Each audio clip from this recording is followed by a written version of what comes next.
to start doodling with epoxy. I've got my cups. What I like to do is put a piece of tape on the 1 ounce and the 1.5 ounce mark, and you'll see it's a 2-staged affair. A little notch cut back in here so I can tell when one is what. I do that just to make certain that when I'm using my pumps that I get an accurate reading. Normally I've got the pump set up for a full squirt, gives me 1 ounce, and in the hardener, the part 2, it is set up for a 1 full push is a 1/2 ounce. So wear your old clothes. Don't get anything you don't mind getting epoxy on. Put your gloves on.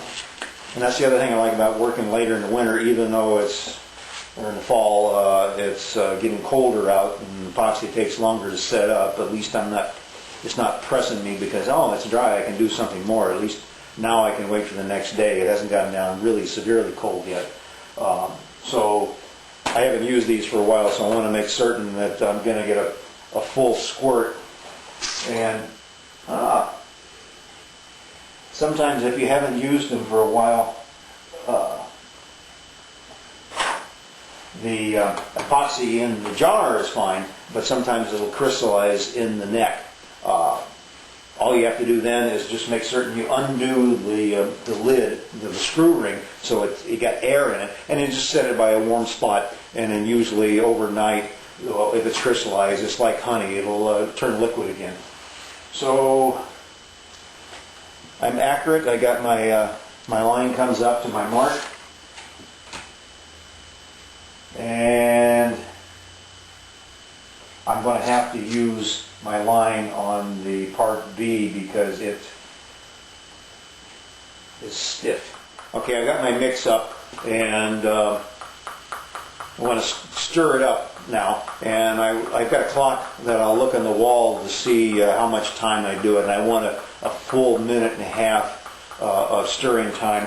Scrape the sides, scrape the bottoms, reverse angle, tip it to the side, roll it around, make sure you get a good mix. If you don't do a good job, you'll get maybe sticky spots later on that won't cure.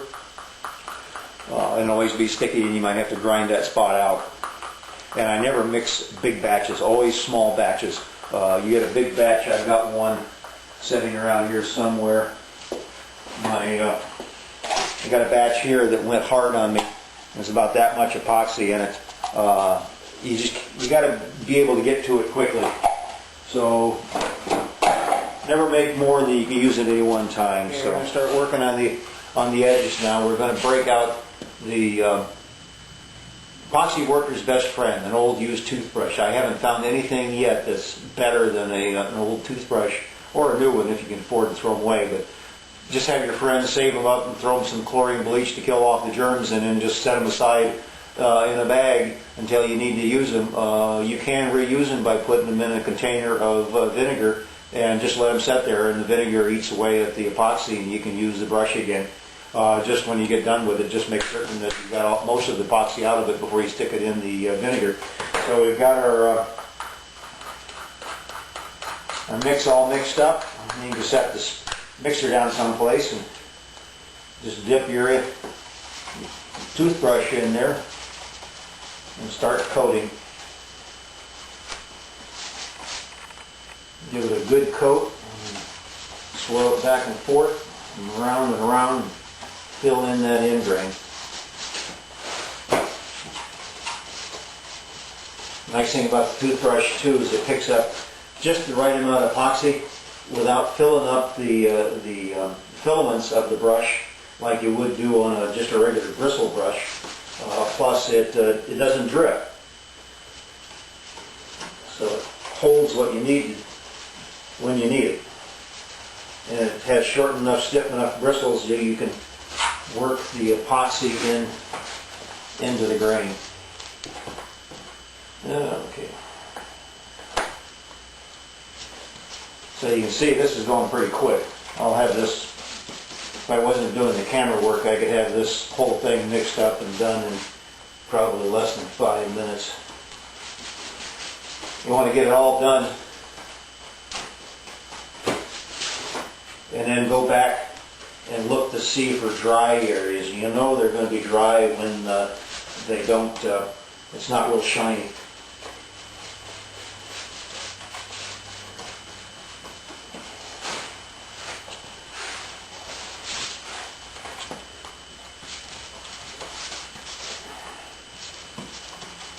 Don't be afraid to put on a good thick layer. And just take it along. You got the plastic underneath of it to keep it from dripping on anything. You got the taped edges to keep it from wicking back up on your clean upper surfaces. And you know it's taped underneath, so if it does curl around, it's only going to hang up on the tape and not into the wood. Then in your plastic overlaps the tape, so you're not going to get any underneath there either. So the more you pre-manage, the quicker the actual application goes. Oh, and what's one more epoxy splatter on the floor?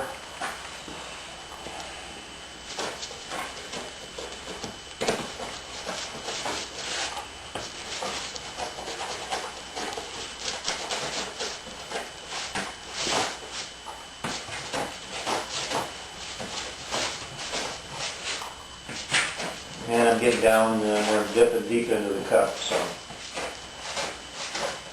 looks like about 1.5 ounces is going to do it. It's always nice to have some pieces left over. I don't this time around, but I'm pretty sure I'm going to have to come back and fill in some of the dry spots. But I'll have pieces of of marine plywood laying around, either pre-cut or just some scraps that I'll build up layers 4 deep, and then I'll come back later and then cut them into like about 5 inches long by about 1.5 inches wide, 4 deep, which gives me about a full, almost a full inch thickness, and then I'll turn those into clamps like these guys right here, which are 4 deep and just leftover scrap plywood that I drill some holes in with some furniture bolts. We'll show you later, and then some 5/16 inch long bolts, 5 inch long, with some nuts and washers. So, okay.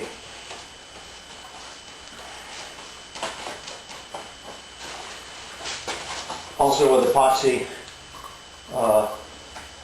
the quicker you get it out, the quicker it spreads, the slower its set time is going to be. If you leave it, you mix up a big batch and it sets in there, it's more concentrated, it builds more heat, and the more heat it builds, the quicker it kicks. Quicker it kicks, the more heat it builds up, and so on and so on. So then you know you're too late when you got this.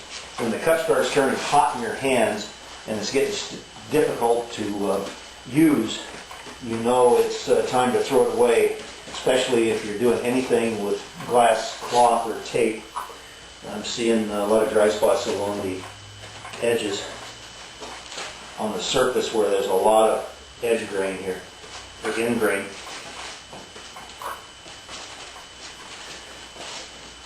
And getting a nice, yeah, that upper edge really sucks it in.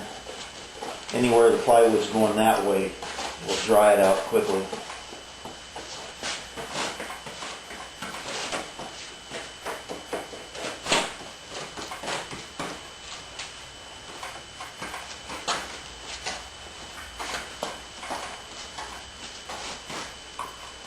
And this lower edge too is grain going that way, so that it wants to suck up the juice.